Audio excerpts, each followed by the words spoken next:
এই যে পারি না, এই না পারার কারণটা হচ্ছে আমরা মানচিত্র আসলেও খুব ভালো করে বুঝি না। যেমন যদি একটু ঘুরিয়ে প্রশ্ন আসে তখন হচ্ছে আমরা পারি না। আমাদের ব্যাপারটা হচ্ছে এমন যে ওই যে আমরা একটা গল্প শুনছিলাম যে আপনার একজনকে গান শেখানো হয়, তো ও গান শিখছিল বাসায় বসে শুয়ে শুয়ে। তো যখন প্রথমে হচ্ছে ওকে মঞ্চে তোলা হয়, তো মঞ্চে তুললে সে হচ্ছে আপনার ওই গান আর গাইতে পারে না সুন্দর করে। এই যে গান গাইতে পারে না, এর কারণটা হচ্ছে ও শিখছে হচ্ছে শুয়ে শুয়ে।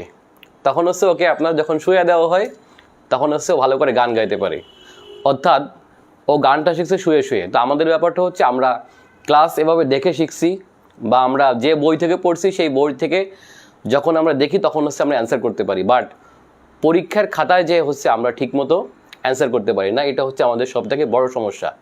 এবং মানচিত্র থেকে আপনার প্রতি বছর প্রশ্ন হয় এবং সেই প্রশ্নগুলো কিন্তু একেবারে নতুন মনে হয় যেন।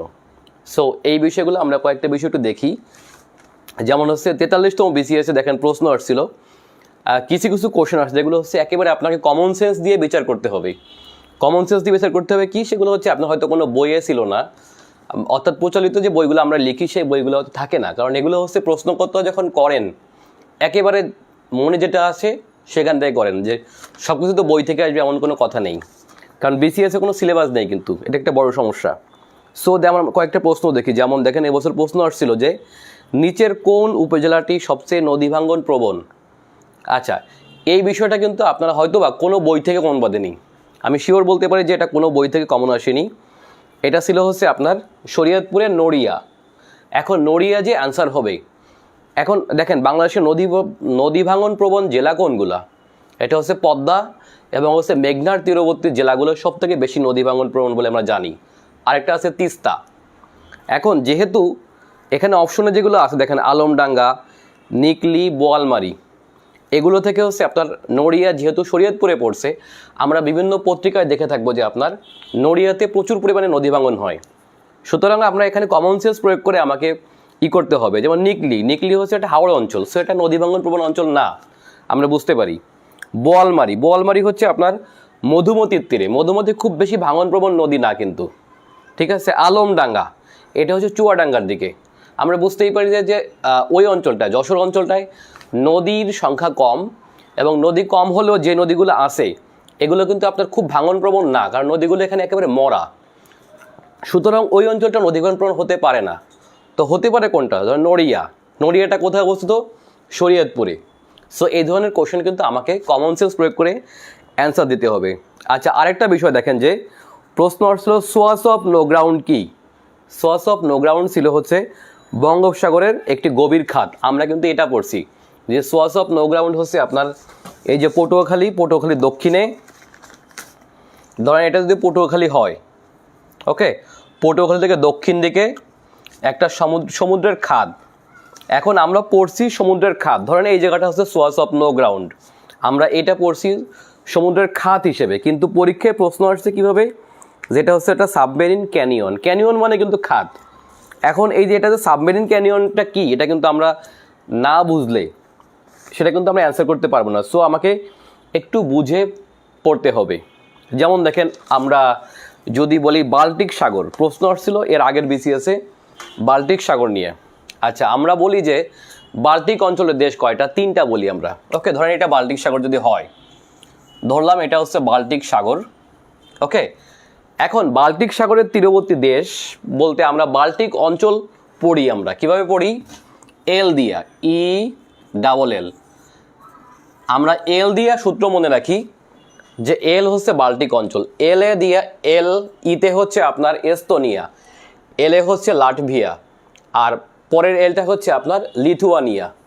আচ্ছা, এস্তোনিয়া, লাটভিয়া, লিথুয়ানিয়া, ধরেন এইটা এস্তোনিয়া, এইটা লাটভিয়া, এটা হচ্ছে আপনার লিথুয়ানিয়া।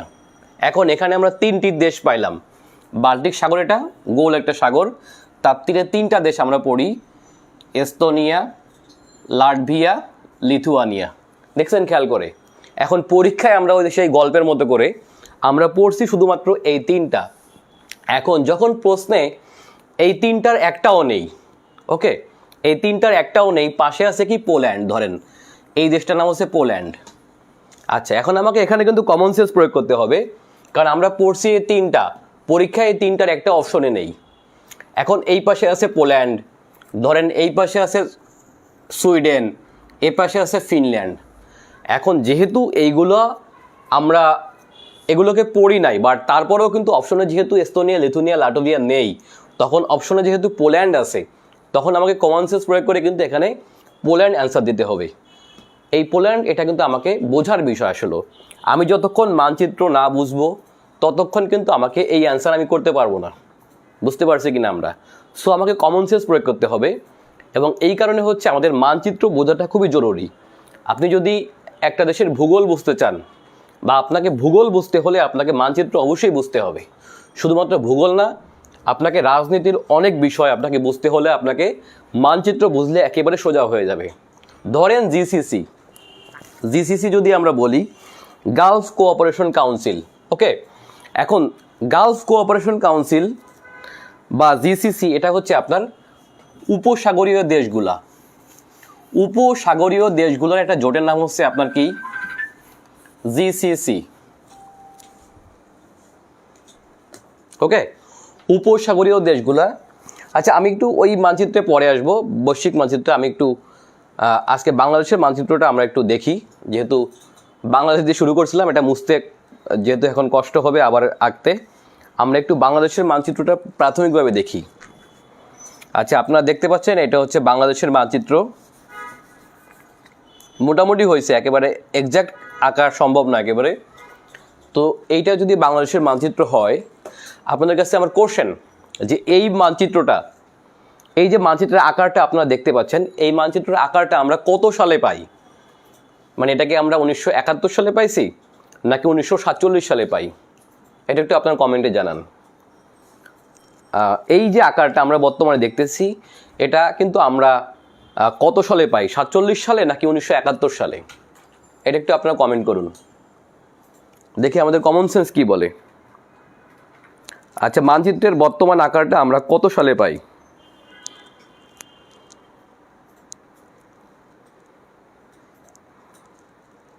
ওকে, আচ্ছা একটু কমেন্ট করুন দেখি।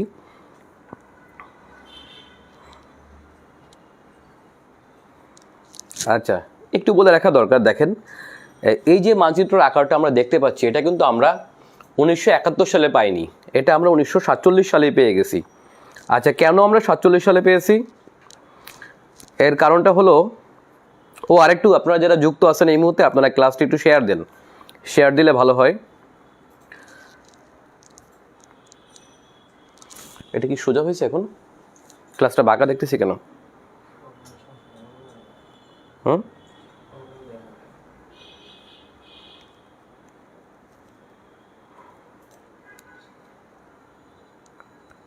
আমি তো বাঁকা দেখতেছি মনে হচ্ছে। হ্যাঁ, আচ্ছা, অনেকে বলছে, ইব্রাহিম বলছে হচ্ছে 1971 সালে। আচ্ছা, 1971 সালে, অনেকে বলছে 1947। আচ্ছা, আসলে হচ্ছে আমাদের এই মানচিত্রের আকারটা আমরা কিন্তু 1947 সালে পেয়ে গেছি। এই পাওয়ার কারণটা হলো, দেখেন খেয়াল করে, যে আমাদের দেশ যখন স্বাধীন হয় তার আগেই হচ্ছে আমরা ছিলাম পাকিস্তানের অংশ। যেহেতু আমরা পাকিস্তানের কাছ থেকে স্বাধীন হই, এখন পাকিস্তান হচ্ছে পৃথিবীর এক অদ্ভুত রাষ্ট্র, এটা সবাই আমরা জানি। ওইটা রিয়া নাই না? আচ্ছা, দেখেন, একটু দেখাতে কষ্ট হবে। আমরা যেহেতু পাকিস্তান একটা অদ্ভুত রাষ্ট্র, পৃথিবীতে এরকম রাষ্ট্র আছে কিনা সন্দেহ, অন্তত 20 শতকে স্বাধীন হওয়া দেশের মধ্যে এরকম অদ্ভুত রাষ্ট্র পৃথিবীতে আর নাই। যেটা হচ্ছে এই দিকে একটা অংশ, এই যে পূর্ব দিকে আমাদের বাংলাদেশ, আর পশ্চিম দিকে হচ্ছে আপনার বর্তমান পাকিস্তান, তাই না? তার মানে পূর্ব পাকিস্তান আর পশ্চিম পাকিস্তান, এই দুইটা মিলে তো একটা দেশ হলো নাকি, যেটাকে আমরা পাকিস্তান বলি। তার মানে একটা অদ্ভুত এক দেশ, যেটা হচ্ছে একদিকে একটা অংশ, আরেক দিকে একটা অংশ, দুই দিকে দুইটা অংশ, শুধুমাত্র ধর্মের মিল ছাড়া আর কোনো মিল নেই, সাংস্কৃতিক মিল নাই, ভাষাগত মিল নেই, নৃগোষ্ঠীগত মিল নেই, কোনো প্রকার মিল ছাড়াই আমরা সৃষ্টি হয়েছি, তাই না? তো বুঝতেই পারছি, যেহেতু দুইটা দেশ, মানে দুইটা অংশ নিয়ে, দুইটা ভূখণ্ড নিয়ে একটা দেশ হয়, সুতরাং এই ভূখণ্ডটা আমরা 47 সালেই এই বর্তমান আকারটা পেয়ে গেছি। যে কারণেই তো আমাদের বারবার যখন হচ্ছে 66 সালে অথবা 70-এর পরে অথবা যখন হচ্ছে বাংলাদেশ নিয়ে যখন হচ্ছে আমাদের পরিকল্পনা ছিল আগে থেকে, এটা কিন্তু আমরা আগে থেকে ম্যাপ পেয়ে গেছি। এই ম্যাপ পাওয়ার কারণটা হচ্ছে আমরা ছিলাম একেবারে পাকিস্তান থেকে অনেক দূরে, এবং আমাদের সাথে দুইটা দেশের সীমানা, আমরা দক্ষিণ দিকে বঙ্গোপসাগর আর একদিকে তো মায়ানমার আমরা সবাই জানি, আর তিন দিকেই ভারত। সুতরাং বাদ দিলে মাঝখানে যে অংশটি সেটা হচ্ছে আপনার ছিল তখনকার পশ্চিম পাকিস্তান, ওকে, যার বর্তমান নাম হচ্ছে বাংলাদেশ। তার মানে বাংলাদেশ মানচিত্রটা আমরা 47 সালে পেয়ে গেছি, ওকে। এখন এই যে মানচিত্রটা আমরা পাই, এই বিষয়ে আমাদের একটু আলোচনা আছে, সেটা হচ্ছে আপনার এই মানচিত্রটা বা এই বাংলাদেশটা আসলে কিভাবে আসলো, ওকে। আমরা সবাই জানি যে প্রায় 190 বছর ধরে হচ্ছে ব্রিটিশরা আমাদের এই ভূখণ্ড শাসন করে, অর্থাৎ ভারতীয় উপমহাদেশ, যেহেতু আমরা ভারতীয় উপমহাদেশের অংশ ছিলাম। আচ্ছা, এখানে একটু বলে রাখা দরকার যে ভারতীয় উপমহাদেশ বলতে আমরা কোন কোন ভূখণ্ডকে বুঝি বর্তমানে। আচ্ছা, বলে রাখা দরকার সমগ্র সার্ক অঞ্চল কিন্তু ভারতীয় ভূখণ্ড না, ওকে। তাহলে ভারতবর্ষ বলতে আমরা মূলত কোন কোন দেশকে বুঝি বর্তমান, একটু কমেন্টে জানান। আমি জানি যে এটার অ্যান্সার বেশিরভাগ লোকেই পুরোপুরি পারবেন না। আচ্ছা, ভারতবর্ষ বলতে অথবা ব্রিটিশ ভারত বলতে আমরা কোন কোন ভূখণ্ডকে জানি? আই এম শিওর যে এখানে বেশিরভাগ লোকে অ্যান্সার দিতে পারবেন না। আপনারা হয়তো জানেন সবাই যে ভারত, বাংলাদেশ, পাকিস্তান, এর বাইরে কোনো ভূখণ্ড আছে কিনা আপনারা জানেন কিনা? অর্থাৎ ভারত বলতে অথবা ব্রিটিশ ভারত বলতে ব্রিটিশরা মূলত কোন কোন ভূখণ্ড শাসন করত, অথবা এই নামে কোন কোন ভূখণ্ড ব্রিটিশরা বুঝতো, একটু বলেন তো আপনারা।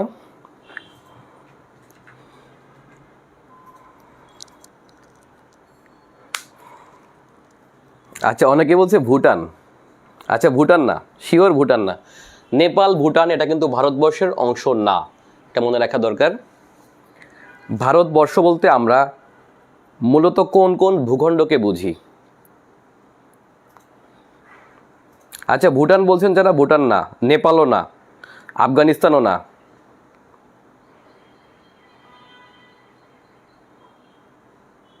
না না, নেপাল 37 সালে ভারত শাসন আইনের মাধ্যমে চলে গেছে, এটা না, এটাও ভুল। শ্রীলঙ্কা বলছে অনেকে, শ্রীলঙ্কাও না। আচ্ছা, একটু দেখি আপনারা জানেন কি না।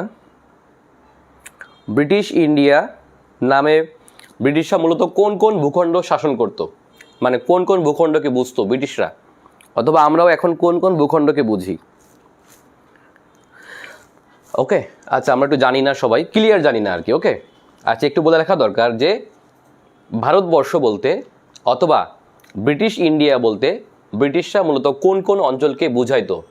এটা হচ্ছে বর্তমান ভারত, বর্তমান পাকিস্তান, বর্তমান বাংলাদেশ, বর্তমান মায়ানমার, নট নেপাল ভুটান, বর্তমান মায়ানমার। আচ্ছা, এর বাইরে আরও একটা ভূখণ্ড ছিল, এটা আমরা অনেকেই জানি না, এটা হচ্ছে মধ্যপ্রাচ্যের, ওকে। মধ্যপ্রাচ্যের একটা ভূখণ্ড ছিল, তার নাম হচ্ছে এডেন বন্দর। এডেন আমরা জানি যে ইয়েমেনের একটা সমুদ্র বন্দর, ওকে। ইয়েমেনের একটা সমুদ্র বন্দরের নাম হচ্ছে আপনার এডেন, বা ইয়েমেনের প্রধান সমুদ্র বন্দর, অথবা আরব উপদ্বীপের দক্ষিণ দিকের প্রধান সমুদ্র বন্দরের নাম হচ্ছে আপনার এডেন। এই এডেন যদিও আপনার বর্তমানে ইয়েমেনের অংশ, বাট ভারত বলতে তৎকালীন ব্রিটিশরা এই 5টি ভূখণ্ডকে বুঝাইতো, ওকে। তাহলে কোনটা কোনটা আমরা মনে রাখি? একটা হচ্ছে বর্তমান ইন্ডিয়া, বর্তমান পাকিস্তান, বর্তমান বাংলাদেশ, বর্তমান মায়ানমার, আর হচ্ছে এডেন বন্দর, ওকে। এই 5টা ভূখণ্ড বলতে হচ্ছে ব্রিটিশ ইন্ডিয়া বুঝাইতো, এবং এর জন্য ব্রিটিশদের পৃথক আইন ছিল, ওকে। এখন একটু মনে রাখা দরকার, এখান থেকে পৃথক হয়ে যায় 1937 সালে, ওকে। 1937 সালে হচ্ছে আপনার এই ভারতবর্ষ থেকে পৃথক হয়ে যায় যেই রাষ্ট্রটি, সেটা হচ্ছে আপনার শ্রীলঙ্কা, সরি ভুল বললাম, সেটি হচ্ছে আপনার মায়ানমার, ওকে, শ্রীলঙ্কা না, নট। তাহলে মায়ানমার হচ্ছে 1937 সালে হচ্ছে ভারতবর্ষ থেকে আলাদা হয়ে যায়। তার মানে কিন্তু স্বাধীন হয় তা না, কিন্তু মায়ানমার স্বাধীন হয় কিন্তু 1948 সালে। তার মানে ভারতবর্ষ থেকে মায়ানমার পৃথক হয় 1937 সালে, এটা আমাদের মনে রাখা দরকার। আর মায়ানমার স্বাধীন হয় হচ্ছে 1948 সালে। তার মানে মায়ানমারও কিন্তু একসময় ভারতবর্ষের অংশ ছিল, এই আর কি। যাই হোক, আমরা আজকে আসি বাংলাদেশে। এখন আমরা দেখব এই বাংলাদেশের সীমানার জন্য, অর্থাৎ পূর্ব অংশ অর্থাৎ পাকিস্তানের যে পূর্ব অংশ হবে, সেই পূর্ব অংশের জন্য একটা সীমানা কমিশন হয়। সেই সীমানা কমিশনের প্রধান ছিল একজন ব্রিটিশ সার্ভেয়ার, তার নাম ছিল হচ্ছে আপনার স্যার সিরিল র্যাডক্লিফ। তাহলে তার নাম কি? Sir Cyril Radcliffe. সুতরাং বাংলাদেশ ভারত বর্তমান যে সীমানা, এই সীমানার নাম হচ্ছে আপনার র্যাডক্লিফ লাইন। লাইন মানে সীমারেখা। তাহলে আমাদের যে সীমারেখা আমরা দেখতে পাচ্ছি এই যে ভারত বা মায়ানমারের সাথে, তাহলে বাংলাদেশ ভারত অথবা বাংলাদেশ মায়ানমার সীমানা চিহ্নিত রেখার নাম র্যাডক্লিফ লাইন। কি লাইন? তাহলে র্যাডক্লিফ লাইন। তাহলে র্যাডক্লিফ হচ্ছে আপনার একজন ব্রিটিশ সার্ভেয়ার মানে তো বুঝতে পারছেন জরিপকারী, অর্থাৎ যেই ব্যক্তি মাত্র 3 সপ্তাহ আসছে, অর্থাৎ জীবনেও কখনো ইন্ডিয়া আসে নাই, সেই ব্যক্তি এসে হচ্ছে আমাদের এই সীমানা ভাগ করে। এবং একটু বলে রাখা দরকার যে আমাদের সীমানাটা বা আমাদের বাংলাটা যে ভাগ হয়েছে এটা কিন্তু একেবারেই ইলিগালভাবে। আপনারা বুঝতেই পারেন যে একই সীমানা, সকালবেলা ঘুম থেকে উঠে একজন কৃষক সে কিছুই জানে না দেশ কি, সে শুধু জানে পেটের ক্ষুধা জানে, তাই না? অর্থাৎ সে সকালবেলা উঠে দেখলো যে তার ঘর পড়ছে, অর্থাৎ সে যে ঘরে ঘুমায় আছে সেই ঘরটা পড়ছে হচ্ছে বাংলাদেশে অথবা পাকিস্তানে, আর তার ছেলে ঘুমায় আছে যে ঘরটায়, সেই ঘরটা পড়ছে কোথায়? ভারতে। বুঝতেই পারছেন? ওকে। কুড়িগ্রামের এক কৃষক সে ঘুম থেকে উঠে দেখলো যে তার যে পান্তা ভাত রাখছে, সকালবেলা তো পান্তা ভাত খেয়ে জমিতে যাবে, তাই না? সেই ভাতটা পড়ছে, মানে সে ঘুমায় আছে বাংলাদেশে বা পাকিস্তানে, আর তার পান্তা ভাত পড়ছে কোথায়? ইন্ডিয়ায়। এটা হচ্ছে আমাদের দেশভাগ। অর্থাৎ আমাদের একই অঞ্চল বিভিন্নভাবে ভাগ হয়ে গেছে। দেখুন কুমিল্লার নাম কিন্তু আগে ছিল ত্রিপুরা, আমরা জানি। ত্রিপুরা বলতে হচ্ছে ত্রিপুরা জেলা আর কি, বৃহত্তর যে ত্রিপুরা জেলা, ওকে, পার্বত্য ত্রিপুরা এবং বর্তমান কুমিল্লা যে ত্রিপুরা ছিল, এটা কিন্তু আপনার 2টি অংশে ভাগ হয়ে যায়, আমরা দেখতে পাচ্ছি। ওকে, সিলেট যদিও বাংলাদেশের অংশ হওয়ার কথা ছিল না, এটা আসামেরই অংশ, অনেকদিন ধরে আসামেই ছিল, একটা ভিন্ন সংস্কৃতি, এটা কিন্তু আমাদের এখানে যুক্ত হয়ে গেল। ওকে, আবার দেখেন যে এদিকে দার্জিলিং বা কুচবিহার অঞ্চলটা, এটাও কিন্তু আপনার এই বাংলা সংস্কৃতিরই অংশ, অথচ পড়ে গেল ইন্ডিয়ায়। অর্থাৎ এই ভাগটার দিকে খুব বেশি একটা নজর ছিল না কর্তা ব্যক্তিদের, বিশেষ করে যদি আমরা বলি মোহাম্মদ আলী জিন্না দেশ ভাগ হবে সেই উন্মাদনায় পাগল হয়ে আছে। বাট এই সিলেটে যে কি হচ্ছে, এই বাংলা কিভাবে ভাগ হচ্ছে, এটা নিয়ে কিন্তু খুব বেশি দর কষাকষি করে না কেউ। এবং বলে রাখা দরকার, অনেকেই বলে থাকেন যে এই সীমানাটা যখন ভাগ হয়, আমরা জানি যে এই যে অংশটা আমরা দেখতে পাচ্ছেন, একটা টেকনাফ টু, এই পাশে যদি আমি ময়মনসিংহ জামালপুর পর্যন্ত বলি, জামালপুর শেরপুর পর্যন্ত, এই যে সীমানাটা আপনারা দেখতে পাচ্ছেন, এটা কিন্তু পুরোপুরি পাহাড়ি সীমানা। আমরা সবাই যাবি এই চারপাশেই বড় পাহাড়। আপনারা যারা সীমানায় গেছেন তারা দেখবেন যে যেখানেই বড় পাহাড় অথবা সুন্দর একটা পাহাড় দেখবেন, বুঝবেন ওটা বাংলাদেশের অংশ না, ওটাই হচ্ছে আপনার ইন্ডিয়া পড়ছে। তো এর একটা বড় কারণ ছিল, তখনকার সময় নাকি আমরা তো হাদারাম ছিলাম, বোকা টাইপের লোক ছিলাম, অশিক্ষিত। তো আমাদের অনেকে নাকি বলতো যে পাহাড় দিয়ে কি হবে। আরে ভাই, পাহাড় হচ্ছে এমন একটা বিষয়, এই আপনার সীমানায় যদি বড় একটা পাহাড় থাকে, তাহলে আপনি একটা দেশ হিসেবে অসম্ভবভাবে এগিয়ে থাকবেন।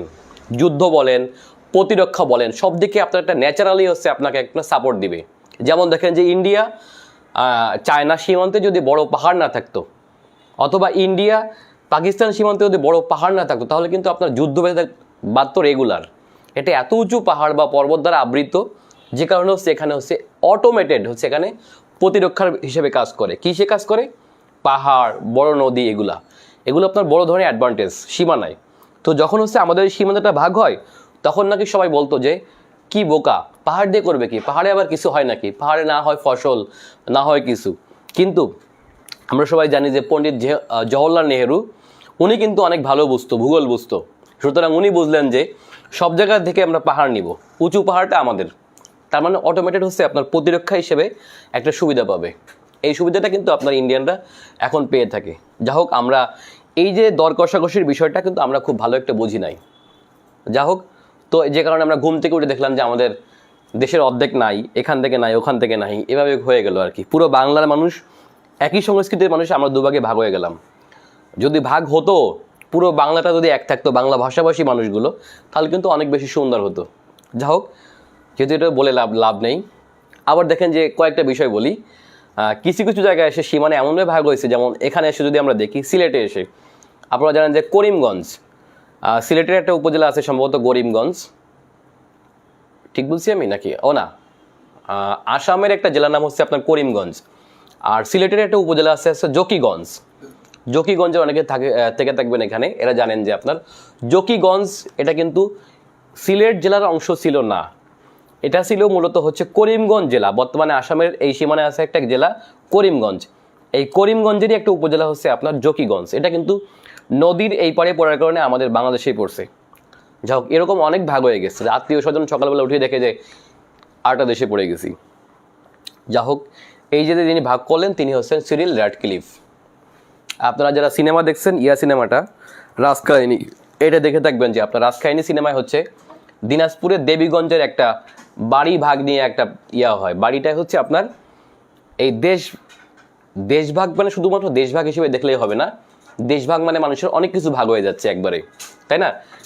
এবং দেখবেন যে দেশভাগের কল্যাণের যেসব কল্যাণ বলবো না আর কি, দেশভাগের কারণে যেসব মানুষের জীবনে দুর্বিষহ অবস্থা নেমে আসে, তার মধ্যে হচ্ছে আপনার একটা দেশভাগের ফলে যে দাঙ্গা হয়, সাম্প্রদায়িক দাঙ্গা হয়, সেই দাঙ্গার একটা বড় শিকার হয় কিন্তু নারীরা।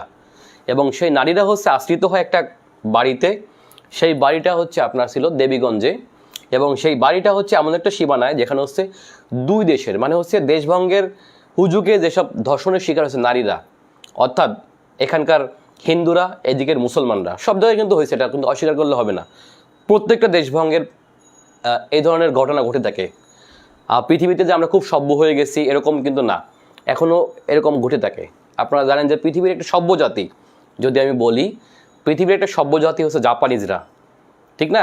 আমরা যদি সভ্যতা বলি, আমরা তাদের উদাহরণ দিই যে স্টেডিয়ামে যে তারা হচ্ছে আপনার চিপসের খোসা ফেলায় না, হারার পরেও তারা হচ্ছে চিপসের খোসা হচ্ছে আপনার কী করে ওখান থেকে উঠে আবার ডাস্টবিনে ফেলে, ঠিক আছে? একদিকে কাঁদে, হেরে গেছে খেলায়, বাট অন্যদিকে তারা হচ্ছে আবার একটা ময়লাও স্টেডিয়ামে রাখে নাই।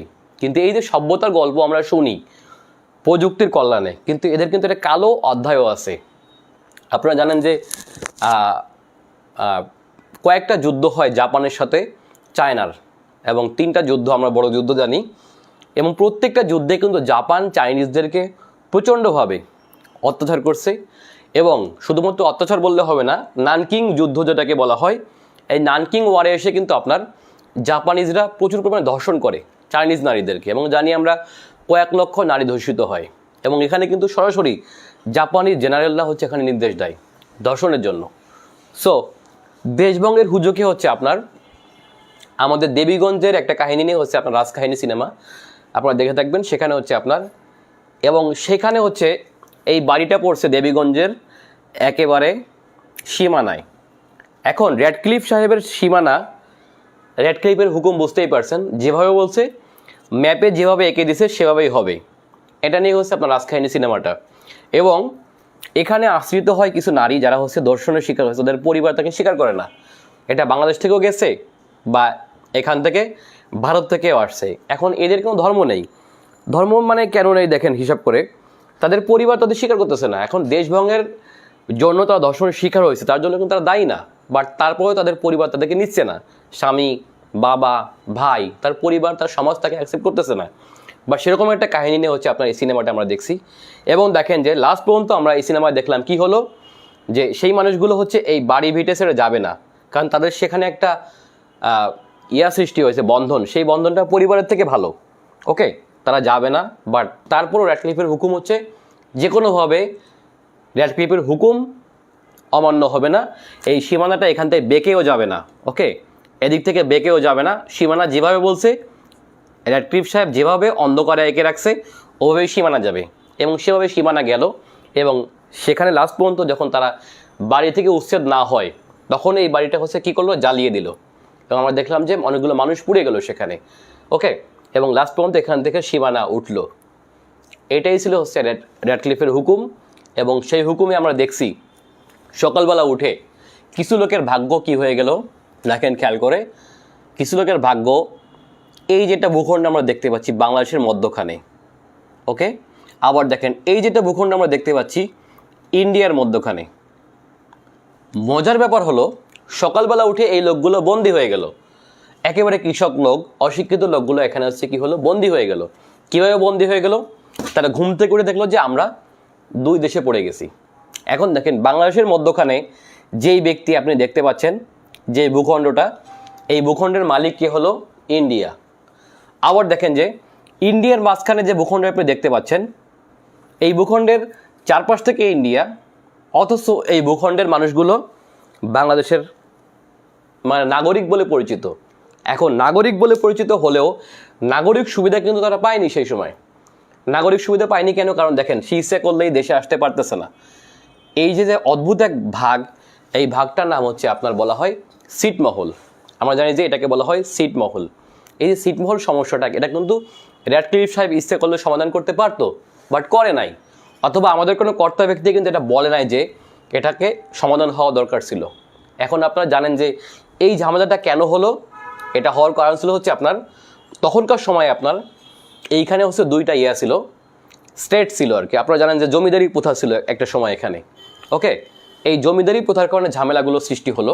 সেটা কীভাবে দেখেন যে এই দিকে জানি আমার একটা জেলা আছে, নাম হচ্ছে দার্জিলিং। এদিকে নাম ছিল কি? দার্জিলিং। ওকে, এই দার্জিলিং জেলা, আর এই দিকে যে অঞ্চলটা আমরা উত্তরবঙ্গ বলি বর্তমানে, যমুনা আর পদ্মার মাঝখানে এই যে অঞ্চলটা আমরা উত্তরবঙ্গ বলি, এটাকে বলা হতো বরেন্দ্র জমিদার এলাকা।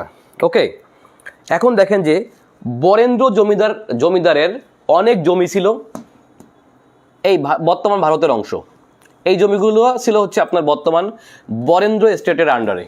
ওকে, আবার এই দিকের কিছু কিছু জমি ছিল হচ্ছে আপনার, আর দার্জিলিং স্টেটের কিছু কিছু জমি ছিল হচ্ছে কোথায়? এই বরেন্দ্র অঞ্চলে, বরেন্দ্রের মাঝখানে। সুতরাং এই যে কাগজ কলমের যে ভাগগুলো হতো, ওই সময় কিন্তু ইচ্ছে করলে এগুলোকে ট্রান্সফার করতে পারতো যে ঠিক আছে, দার্জিলিং স্টেটের সকল জমি বরেন্দ্র পাবে আর বরেন্দ্র সকল জমি কে পাবে? দার্জিলিং পাবে। এটা কিন্তু সমাধান করে নাই।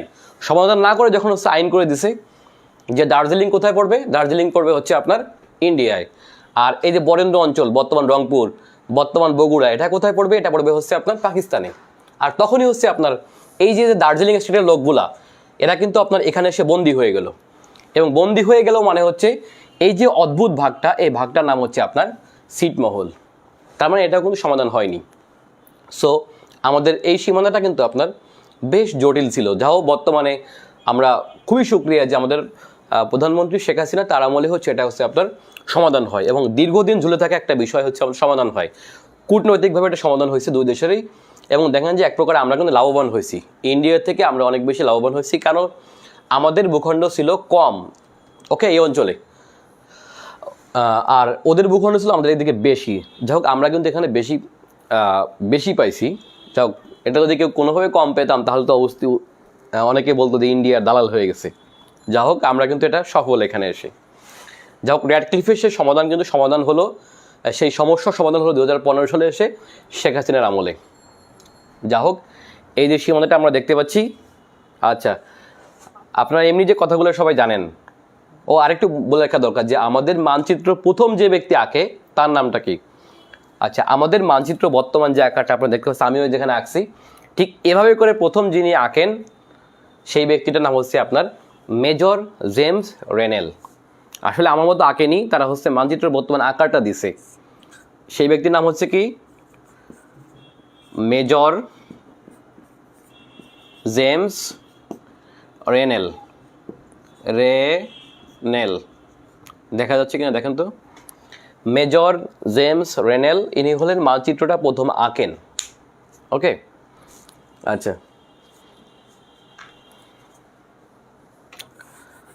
আচ্ছা, আরেকটা বিষয় হচ্ছে আমাদের দেশের সাথে কয়েকটি দেশের আন্তর্জাতিক সীমানা, যদিও এটা সবাই জানি খুবই সোজা, বাট তারপরেও বিভিন্ন পরীক্ষায় বারবার আসে। বুঝতেই পারছেন, আমাদের সাথে হচ্ছে দুইটি দেশের আন্তর্জাতিক সীমানা, একটা হচ্ছে ভারত আর একটা হচ্ছে মায়ানমার। আর দক্ষিণ দিকটা আমাদের পুরোপুরি বঙ্গোপসাগর। দেখেন, এটা যদি রাঙামাটি হয়, রাঙামাটি এসে দুইটা দেশের সীমানা। এই দক্ষিণ দিকটা হচ্ছে আপনার মাত্র 271 কিলোমিটার হচ্ছে মায়ানমার।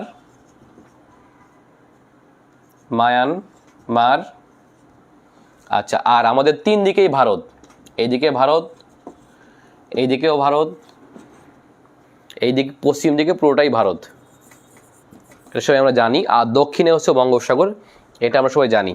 যাই হোক, এই সীমানাটা কত কিলোমিটার, কোথায়, কয়টা অঞ্চলের সাথে, এগুলো আপনারা বিস্তারিত পড়বেন বা সবাই জানেন, তারপর আমি কিছু কিছু বিষয় দেখাবো। আচ্ছা, এখন একটু বোঝার বিষয় আছে। বোঝার বিষয়টা কেমন দেখেন, যে আমাদের 3 দিকে সীমানাটা আছে, সীমানাটা একটু বোঝার বিষয় আছে। মানে প্রশ্ন আমরা পারি, আবার একটু যখন ঘুরে আসে তখন পারি না, এটা একটু সমস্যা আমাদের। ওকে, এটা একটু দেখি আমরা। দেখেন আমাদের পশ্চিম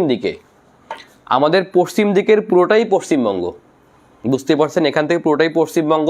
তবে উত্তর দিকেও কিন্তু সামান্য পশ্চিমবঙ্গ আছে, এটাই আমরা অনেকে একটু কম বুঝি। ওকে, তার মানে আমাদের পশ্চিম দিকের পুরোটাই ভারতের যে রাজ্যের সাথে সীমান্ত, এটা হচ্ছে পশ্চিমবঙ্গ।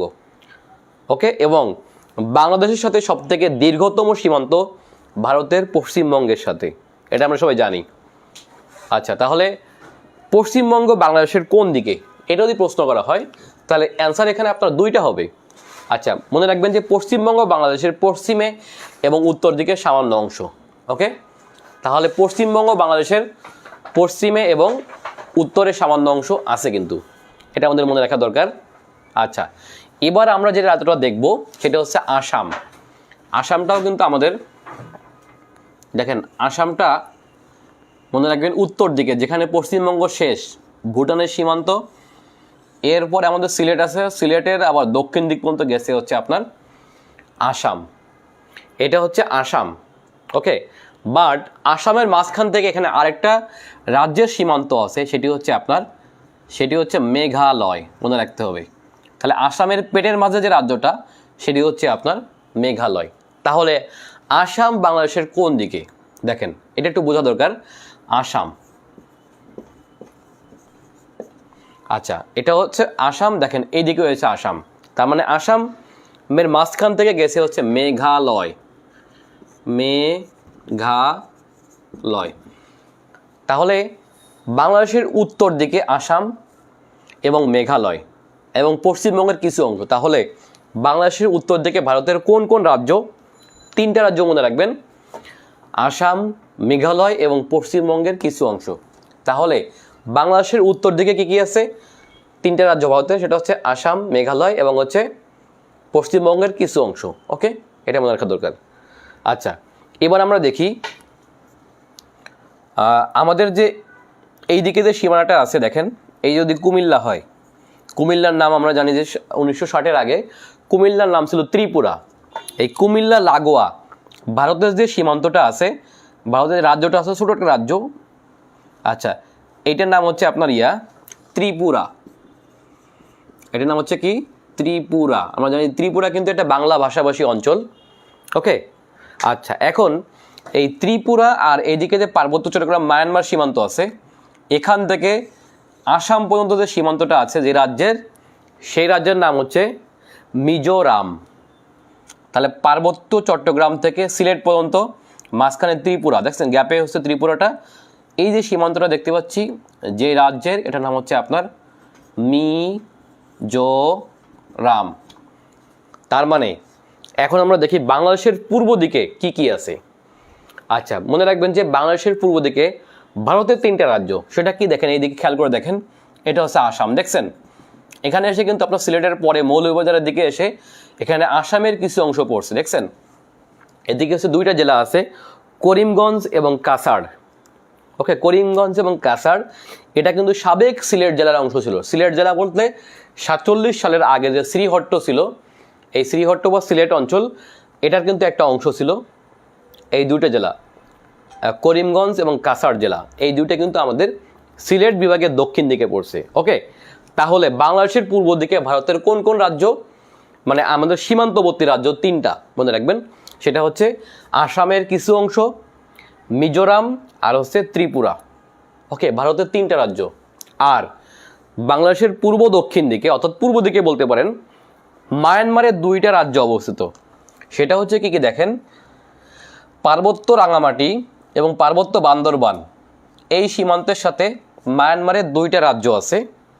সেটা কি কি দেখেন, একটা হচ্ছে এই যে রাঙামাটি এবং বান্দরবান সীমান্তে এইদিকে যে মায়ানমারের যে রাজ্যটা আছে, সেই রাজ্যের নাম হচ্ছে চীন রাজ্য। চীন, নট চায়না, কিন্তু মনে রাখবেন চীন রাজ্য, চয়েস করে চি আর না চীন। ওকে, চীন বা শিন বলি আমরা। চীন অথবা চীন রাজ্য, এই চীন রাজ্য হচ্ছে কোন কোন জেলার সাথে সীমান্ত? এই চীন রাজ্যের সাথে সীমান্ত হচ্ছে রাঙামাটি এবং বান্দরবন জেলার। ওকে, আর বান্দরবনের দক্ষিণ দিকের কিছু অংশ এবং কক্সবাজার জেলা, এই দুই জেলার সাথে সীমান্ত যে ভারতের যে রাজ্যের, এই রাজ্যের নাম হচ্ছে রাখাইন রাজ্য। কি রাজ্য? রাখাইন। ওকে, তাহলে বুঝতেই পারছেন বাংলাদেশের পূর্ব দিকে কি কি আছে একটু আমরা দেখি। বাংলাদেশের পূর্ব দিকে হচ্ছে ভারতের আসাম, ভারতের ত্রিপুরা, ভারতের মিজোরাম এবং মায়ানমারের চীন এবং হচ্ছে রাখাইন রাজ্য। এগুলো হচ্ছে বাংলাদেশের কোন দিকে? পূর্ব দিকে। তাহলে বুঝতেই পারছেন আমাদের সাথে দুটি দেশের সীমান্ত এবং কোন কোন রাজ্যের সাথে সীমান্ত, এগুলো আমাদের একটু মনে রাখতে হবে, এগুলো কিন্তু পরীক্ষা আসে। ওকে, আচ্ছা, আরেকটা বিষয় হচ্ছে আপনার পার্বত্য চট্টগ্রাম। এই পার্বত্য চট্টগ্রামের রাজনীতি বা পার্বত্য চট্টগ্রামটাকে আপনাকে আলাদাভাবে বুঝতে হবে। এটা কিন্তু আমরা পরবর্তী কোনো লেকচারে আমি পার্বত্য চট্টগ্রাম বুঝিয়ে দেব, অথবা আমার গ্রুপে একটা আছে পার্বত্য চট্টগ্রাম লিখে আপনারা সার্চ দিবেন, আপনারা গ্রুপে পেয়ে যাবেন। এই বিষয়ে একটা ভিডিও আছে, ওটা আপনারা দেখে নিতে পারেন, পার্বত্য চট্টগ্রাম বিষয়ক ভিডিও। তাহলে আপনার পার্বত্য চট্টগ্রাম বিষয়ক মোটামুটি যে ইয়েগুলো আছে আপনারা বুঝতে পারবেন। আমাদের প্রচলিত যে রাজনীতি অথবা ভূমি নীতি, এটা থেকে সম্পূর্ণ আলাদা হচ্ছে আপনার পার্বত্য চট্টগ্রাম। ওকে, এবং কালচারালি অনেক ডিফারেন্ট আমাদের মূল বাংলাদেশের সাথে, এটা আপনাদের বুঝতে হবে। যা হোক, আচ্ছা, আরও কিছু জটিল বিষয় আছে, সেটা হচ্ছে আমরা যখন আসে অনেক সোজা, কিন্তু আমরা অনেক সময় পারি না। এটা ক্যামেরায় দেখা যায় কিনা দেখতো। আচ্ছা, আমরা দেখেন দক্ষিণ দিকে এসে আপনাদের একটু বোঝার বিষয় আছে, সেটা হচ্ছে সেন্ট মার্টিন নিয়ে। সেন্ট মার্টিনটা একটু আমি দেখাই আপনাদেরকে। দেখেন, এটা বাংলাদেশের দক্ষিণ দিকে আপনারা দেখেন, এটা কক্সবাজার। কক্সবাজার থেকে যে ভূখণ্ডটা আমরা দেখছি দক্ষিণ দিকে আস্তে আস্তে সরু হয়ে মিশে গেছে, তাই না? আচ্ছা, এই জিনিসটা আমি একটু মুছে বোঝাই দিই, তাহলে আপনাদের আরও একটু ভালো বুঝতে সুবিধা হবে। আচ্ছা, আপনাদের কমেন্টগুলো আমি সব পড়তে পারছি না।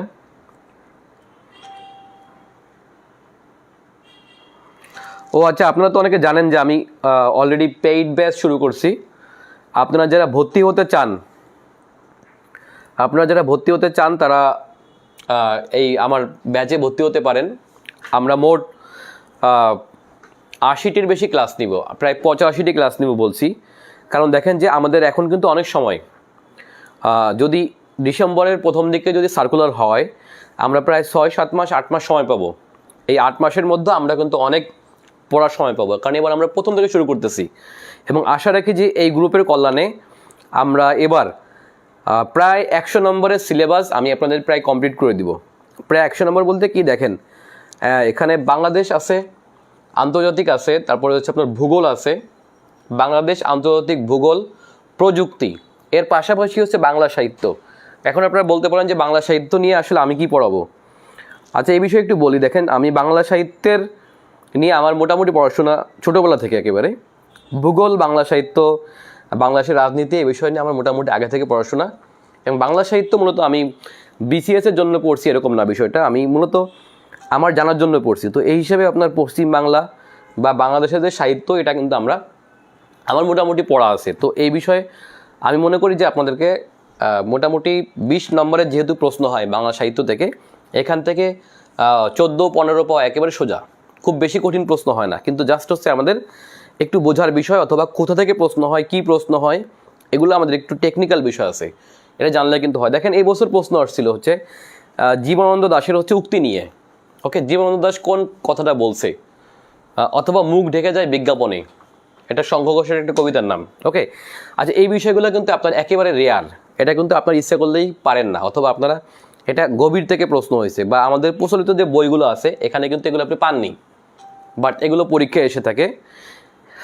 এই ধরনের বিষয়গুলো হচ্ছে কেন আসে, এটা আপনাদের কিছু কিছু দৃষ্টিভঙ্গি আছে, আমাদের বুঝতে হবে কেন আসে, কোন জায়গা থেকে আসে, কিভাবে আসে। আপনারা বুঝতেই পারছেন, আমরা পরপর দুজন পাইছি যে আপনার পিএসসির চেয়ারম্যান ডক্টর সাদিক স্যার আগের আমাদের চেয়ারম্যান ছিলেন, আর বর্তমানে আমাদের সৌরভ স্যার। আপনারা একটু খেয়াল করে দেখবেন, সৌরভ স্যারের ফেসবুক পেজে বা গ্রুপে গেলে, ওনার প্রোফাইলে গেলে দেখতে পাবেন তিনি একজন কবি, কিন্তু তিনি একজন কবি। তিনি কবিতা ভালোবাসেন এবং তিনি একজন আবৃত্তিকারও বটে, এবং স্যার অনেক ভালো আবৃত্তি করেন। আপনারা দেখবেন যে পশ্চিমবাংলা বা বাংলাদেশের কবিদের কবিতা নিয়ে স্যার নিজে হচ্ছে আবৃত্তি করেন, বা রবীন্দ্রনাথের কবিতা নিয়ে, জসীমউদ্দিনের কবিতা নিয়ে। সো স্যারের কিন্তু কবিতার প্রতি একটা আগ্রহ আছে, বাট নিজে লেখেন, পড়ান এই বিষয়গুলো, তাই না? সো স্যার কবিতা থেকে প্রশ্ন করবে, এটাই খুব স্বাভাবিক। এবং কোন কোন বিষয়গুলো থেকে স্যারের আগ্রহ আছে আমরা সেগুলো থেকে যদি ভালো করে দেখি, ইনশাল্লাহ কিন্তু আমরা পরীক্ষায় কমন পাবো। সো আমি আপনাদেরকে শিখাই দেবো যে আসলে কীভাবে পড়লে মোটামুটি ভালো হয়। আর হচ্ছে এই ক্লাসের প্রতি, অর্থাৎ আমাদের যে 80-85টা লেকচার হবে, এখান থেকে আমি প্রায় 80 থেকে 100টি মডেল টেস্ট নিব আমার গ্রুপে, এবং পাবলিক প্রাইভেট গ্রুপে মিলিয়ে আমি প্রায় 100টা, কে লিখছে, আচ্ছা যাই হোক, প্রায় 100টার মতো হচ্ছে আমরা মডেল টেস্ট নিব। সুতরাং হচ্ছে আপনাকে সাধারণ জ্ঞানে যে 65 নম্বর আছে অথবা 70 নম্বর আছে, এখান থেকে আপনার 80 বা 90% প্রশ্ন অ্যান্সার করার জন্য যেই পরিমাণ ইফোর্ট দেওয়া দরকার হয়, আমি আপনাদের সেভাবে আমার বইটা পড়লে, আমার ক্লাসগুলো করলে, এবং হচ্ছে আমার সাথে যদি আপনি অ্যাক্টিভ থাকেন, মডেল টেস্টগুলো দেন, তাহলে ইনশাল্লাহ আপনি অ্যান্সার করতে পারবেন 70 থেকে 80%, এটা পারবেন। এবং আমি বলে থাকি যে আমার লেকচার, আমার ক্লাস, আমার নোট, তারপর হচ্ছে আমার প্রাইভেট, আমার বই থেকে ইনশাল্লাহ আমরা প্রায় 90%-এর মতো আমরা প্রশ্ন কমন আসার জন্য যেটুকু পড়া দরকার হয় অতটুকু আমরা চেষ্টা করব, এবং ইনশাল্লাহ সেটা হবে। এবং আপনারা দেখছেন যে আমরা যেই কথাগুলো বলছি তার থেকে খুব বেশি একটা কথা বাড়িয়ে বলি নাই। পরপর 3টা বিসিএস আপনারা দিচ্ছেন, 41, 42, 43, এবং আপনারা দেখছেন যে 3টা বিসিএসে কিন্তু আমি যে কথাগুলো বলছি যে আমাদের বই থেকে 70 থেকে 80% কমন আসবে, ইনশাল্লাহ সেটা আমার পড়ানো থেকে, বই থেকে, অথবা আপনার পরীক্ষা থেকে সেটা অতটুকু কমন আসছে। সো আমি আপনাদেরকে খুব বেশি বাড়িয়ে বলবো না, তবে যেই প্রশ্নগুলো আপনারা পারেন না এগুলো অ্যান্সার করতে পারবেন, এতটুকু আমি আপনার নিশ্চয়তা দিলাম, এবং পারবেন ইনশাল্লাহ। সো আপনারা যারা ভর্তি হতে চান আপনারা ভর্তি হয়ে যান। অলরেডি আমাদের 24-25 জন ভর্তি হয়ে গেছে। এই ওদেরকে নিয়ে আমরা ক্লাস শুরু করব 2-1 দিনের মধ্যে। এটাও সেই ক্লাসের অংশ, বাট এটা আমি পাবলিকলি নিচ্ছি। ওকে, আচ্ছা, আমাদের মূল ভূখণ্ডের দক্ষিণ দিকের কথা নিয়ে আমি কথা বলছিলাম। এখানে কিছু বোঝার বিষয় আছে, সেটা হচ্ছে কি, মূল ভূখণ্ড বলতে আমরা আসলে কি বুঝি। দেখেন, প্রতি বছর আমাদের সেন্ট মার্টিন অথবা সেরাদ্বীপ নিয়ে প্রশ্ন হয়। এখন পরীক্ষায় আমি অ্যান্সার কি দিব? ধরেন পরীক্ষায় সেরাদ্বীপ নাই, এখন সেরাদ্বীপ নাই বলে কি আমি অ্যান্সার দিব না? অবশ্যই দিব। আমরা একটু দেখি, আমি সব দেখাচ্ছি না, বাংলাদেশের দক্ষিণ দিকের অংশটি আমি এঁকে দেখাই, চট্টগ্রাম অঞ্চলটা।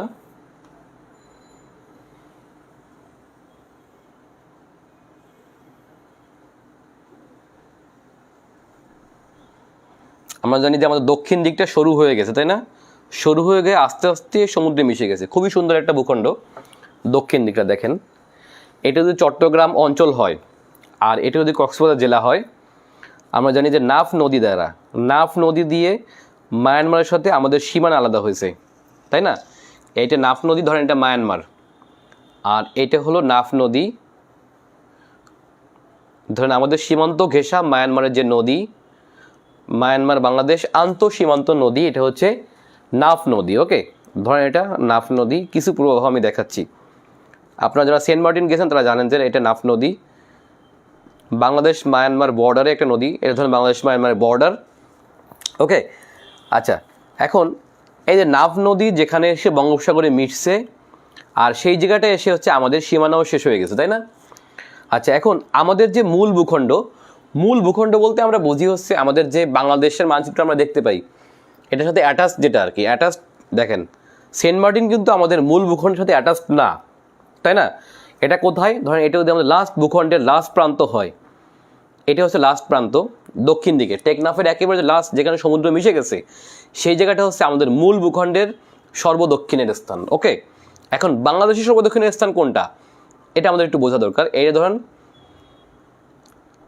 আমাদের এটা হচ্ছে বঙ্গোপসাগরের একটা দ্বীপ। দেখেন, এটা হচ্ছে বঙ্গোপসাগর, যেহেতু নাফ নদী এখানে মোহনায় মিশে গেলে নাফ নদীর মোহনা থেকে আরও অনেক দূরে, প্রায় 14, 15, 16 কিলোমিটার দূরে একটা দ্বীপ, সেই দ্বীপের নাম হচ্ছে সেন্ট মার্টিন। ওকে, সেই দ্বীপ থেকে আবার সেই দ্বীপেরই একটা অংশ, যেটা হচ্ছে ভাটার সময় দেখা যায়, জ্বরের সময় আবার কি হয়, তলিয়ে যায়। বাট এইখানে কিছু ভূখণ্ড হচ্ছে তলিয়ে যায় না, সেই ভূখণ্ডের নামটা হচ্ছে কি বলি আমরা, সেরা দ্বীপ। এটাও কিন্তু আপনার ভূমিরূপ যে গঠনটা আছে, এই গঠনের দিক থেকে এটা কিন্তু সেন্ট মার্টিনেরই একটা অংশ। বাট জ্বরের সময় হচ্ছে এই যে অংশটি আমরা দেখতে পাচ্ছি নিচু, এই নিচু অংশটি হচ্ছে আপনার কি হয়, ডুবে যায়। আপনারা যারা গেছেন তারা অনেকে জানবেন, জ্বরের সময় এই অংশটা ডুবে যায়, ডুবে গিয়ে অলরেডি গলা পানির বেশি হয়ে যায়। সুতরাং সেরা দ্বীপ নামে একটা পৃথক দ্বীপ হয়ে যায়, সেরা টাইপের, তাই না? এখন দেখেন যে আমাদের এখান থেকে যদি প্রশ্ন করা হয় যে বাংলাদেশের মূল ভূখণ্ডের সর্বদক্ষিণের স্থান কোনটি, আগে একটু খেয়াল করে রাখেন। তাহলে কিন্তু মূল ভূখণ্ড বলতে এই ভূখণ্ডটাকে আমরা বুঝি, যেটা হচ্ছে মূল বাংলাদেশের ভূখণ্ডের সাথে অ্যাটাচড করা। ওকে, এটাকে বলা হয় হচ্ছে মূল ভূখণ্ডের লাস্ট প্রান্ত। তাহলে বাংলাদেশের মূল ভূখণ্ডের লাস্ট প্রান্ত হচ্ছে টেকনাফের শাহপরীর দ্বীপ। কি বলেন তো? বাংলাদেশের মূল ভূখণ্ডের সর্বদক্ষিণের স্থানের নাম হচ্ছে টেকনাফের শাহপরীর দ্বীপ। যদিও এটা দ্বীপ না, এটা হচ্ছে মূল ভূখণ্ডের সাথে অ্যাটাচড করা সর্বদক্ষিণের স্থান। ওকে, এখন এখান থেকে প্রায় 16 কিলোমিটার দূরে সমুদ্রে যে দ্বীপটা আমাদের, সেই দ্বীপের নাম হচ্ছে সেন্ট মার্টিন। এখন দেখেন, আমাকে প্রশ্ন বুঝতে হবে, যদি বলা হয় বাংলাদেশের মূল ভূখণ্ডের লাস্ট প্রান্তের নাম কি, তাহলে অ্যান্সার হবে শাহপরীর দ্বীপ। কিন্তু যদি বলা হয় বাংলাদেশের সর্বদক্ষিণের স্থানের নাম কি, তখন কিন্তু অ্যান্সার হবে সেন্ট মার্টিন। তাহলে বাংলাদেশের সর্বদক্ষিণের স্থান হচ্ছে আপনার কোনটি স্থান যদি বলি, তাহলে হবে হচ্ছে আপনার কি, সেরা দ্বীপ।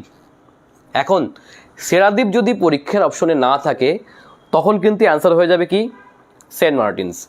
তাহলে বাংলাদেশের সর্বদক্ষিণের ইউনিয়ন কোনটি, এটি হচ্ছে আপনার সেন্ট মার্টিনস। ওকে, সেন্ট মার্টিন হচ্ছে বাংলাদেশের সর্বদক্ষিণের ইউনিয়ন, আর সেরা দ্বীপ হচ্ছে বাংলাদেশের সর্বদক্ষিণের ভূখণ্ড।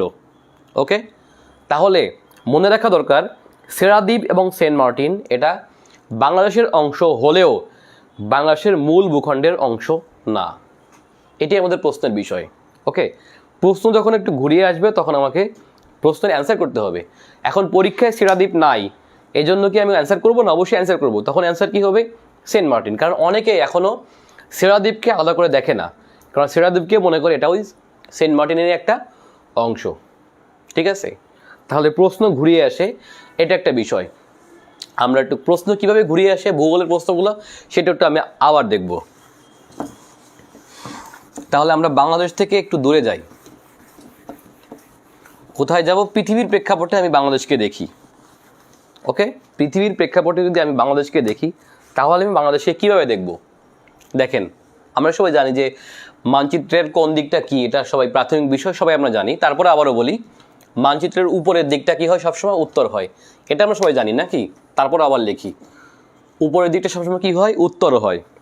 আচ্ছা, নিচের দিকটা, আমি যেখানে দাঁড়ায় আছি, নিচের দিকটা কি হবে, সবসময় দক্ষিণ হবে। আচ্ছা, ডান দিকটা সবসময় কি হবে? ডান দিকটা হবে পূর্ব, আর বাম দিকটা হবে কি, পশ্চিম। আচ্ছা, এটা আমি আপনাকে বোঝাচ্ছি কি কারণে, বাংলাদেশের বৈশ্বিক প্রেক্ষাপটে আমরা আসলে কোথায় আছি এটা দেখার জন্য। ওকে, এখন আমি এখানে একটা পৃথিবী কল্পনা করি। আমরা জানি যে পৃথিবী গোলাকার। এখন কেমন গোলাকার? একেবারে গোলাকার না, মানে একেবারে যে সার্কেল যেটাকে আমরা বলি, ঠিক অতটা গোলাকার পৃথিবী না। পৃথিবীটা দেখতে অনেকটা গোলাকার, কমলা লেবুর মতো। কমলা লেবু তো বুঝতেই পারছেন, একেবারে গোল না। আচ্ছা, এখন এটা যদি পৃথিবী হয়, আমরা সবাই জানি পৃথিবী একটা 360 ডিগ্রি কোণ। কত ডিগ্রি কোণ? এই পৃথিবীর যে পুরোটা সার্কেল, যে কোনো সার্কেল, নট অনলি পৃথিবী, যে কোনো সার্কেলটাই হচ্ছে আপনার একটা 360 ডিগ্রি কোণ। এটা কিন্তু আপনার ঘড়ি বুঝতে হলেও, ঘড়ির যে অঙ্কগুলো আছে এগুলো আপনার বুঝতে হলে কিছুই পড়া লাগে না। আপনি জাস্ট পৃথিবীটাকে একটু মনে রাখবেন, আর হচ্ছে এটা মুখস্থ করবেন। এগুলো কোনো অঙ্ক করার দরকার নেই, চোখে দেখেই আপনার এগুলো হচ্ছে করা যায়। কত ডিগ্রি কোণ উৎপন্ন করে, এগুলো বোঝার জন্য কোনো অঙ্ক করার দরকারই নেই, এগুলো চোখে বলে দেবে আপনাকে। কোন এই যে 12টা কাটা আমরা দিই না, 1টা 2টা 3টা 4টা 5টা ঘুরে ঘুরে 12টা আসে, এখানে কত ডিগ্রিতে কত কোণ হয়, এটা জাস্ট মুখস্থ করলেই হলো। এর বাইরে এত বেশি অঙ্ক করার দরকার নেই, কারণ পরীক্ষায় আপনার অঙ্ক করার মতো টাইম থাকে না। ওকে, যাও, এটা আমি একসময় আপনার পরে বুঝে দেবো। ঘড়ির অঙ্কগুলো কিছু করার দরকার নাই, জাস্ট এমনি দেখে অ্যান্সার করবেন। আচ্ছা, এটা পৃথিবী, তাহলে পৃথিবী একটা 360 ডিগ্রি কোণ, এটা সবাই আমরা জানি। এখন যেহেতু উপরের দিকটা উত্তর, নিচের দিকটা দক্ষিণ, এটা সবাই জানি আমরা। এই দিকটা পূর্ব, দিকটা হচ্ছে পশ্চিম। এখন পৃথিবী যে কোনো বিষয়কে যদি মাঝখানে ভাগ করি গোল জিনিসটাকে, তাহলে যেই কোণ উৎপন্ন করে, ধরেন এটাকে আমি মাঝখানে ভাগ করলাম পৃথিবীটাকে 0 ডিগ্রি বরাবর। এটা কয় ডিগ্রি? 0 ডিগ্রি। ওকে, এই 0 ডিগ্রি বরাবর আমি যদি পৃথিবীকে ভাগ করি, তাহলে ভাগ করার জন্য পৃথিবীর উত্তর এবং দক্ষিণে পৃথিবীকে যেই 2টি ভাগে ভাগ করলাম, এই ভাগটাকে বলা হবে গোলার্ধ। কি বলা হবে? গোলার্ধ। এখন এই গোলার্ধ নামকরণ আমি কিভাবে করব? বুঝতেই পারছেন, যেহেতু উপরের দিকে অংশটা, এই উপরের দিকে গেলে সবসময় কি হবে? উত্তর হবে। তাহলে উপরের দিকের অংশটা হচ্ছে কোন গোলার্ধ? অবশ্যই উত্তর গোলার্ধ। তাহলে উপরের দিকটা সবসময় কি হবে? উত্তর গোলার্ধ। আর নিচের দিকটা সবসময় কি হবে? দক্ষিণ গোলার্ধ। বুঝতেই পারছেন। এখন এটা কত ডিগ্রি হবে? যেহেতু পৃথিবী 360 ডিগ্রি কোণ, আমি দুভাগে ভাগ করলাম, তাহলে এক ভাগের মান কত হবে? অবশ্যই 180 ডিগ্রি। কয় ডিগ্রি হলো? 180 ডিগ্রি। তাহলে দক্ষিণ গোলার্ধের মান কত হবে?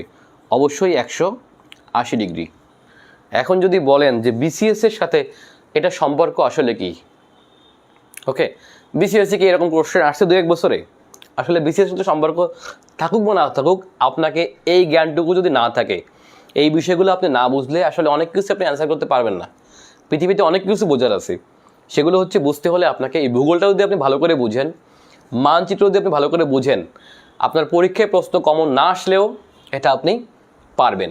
এটা যেমন একটা বলে রাখা দরকার। দেখেন, যদি পৃথিবীর মানচিত্র আপনার মুখস্থ থাকে, আর যদি কোশ্চেন আসে যে নিচের কোন অঞ্চলের কী আবহাওয়া, এই আবহাওয়া কোন অঞ্চলে কি পড়বে, কোন রেখায় কি আবহাওয়া হয়, এটা বোঝার জন্য আপনার খুব বেশি পড়ার দরকার নেই, খুব বেশি মুখস্থ করার দরকার নেই।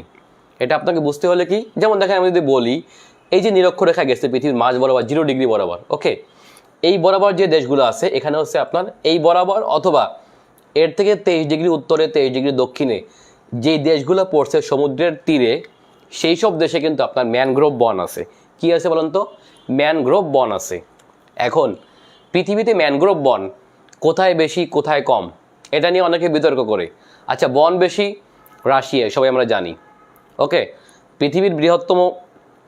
আচ্ছা, তারপরে ম্যানগ্রোভ বন কোথায় আছে? এই অঞ্চলটা যেখানে আছে সেখানেই ম্যানগ্রোভ বন আছে। যেমন দেখেন এদিকে আছে আপনার পানামা, ঠিক আছে, এদিকে পানামা যদি বলি, তারপরে এদিকে আছে ব্রাজিল, ভেনেজুয়েলা, এ পাশে আছে আফ্রিকার বিভিন্ন দেশ, কঙ্গো টঙ্গো, এগুলো জঙ্গল এখানে।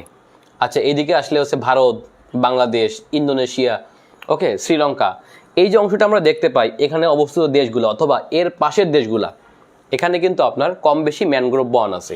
তাহলে ম্যানগ্রোভ বন কোথায় বেশি এটা বোঝার জন্য আপনাকে খুব বেশি মুখস্থ করার দরকার নেই, কারণ এগুলো মুখস্থ করলে কখনোই পরীক্ষা আপনার কমন আসবে, মানে আপনি আপনার পড়া থেকে কমন আসবে না, বাট কমন এমনিতে চলে আসবে।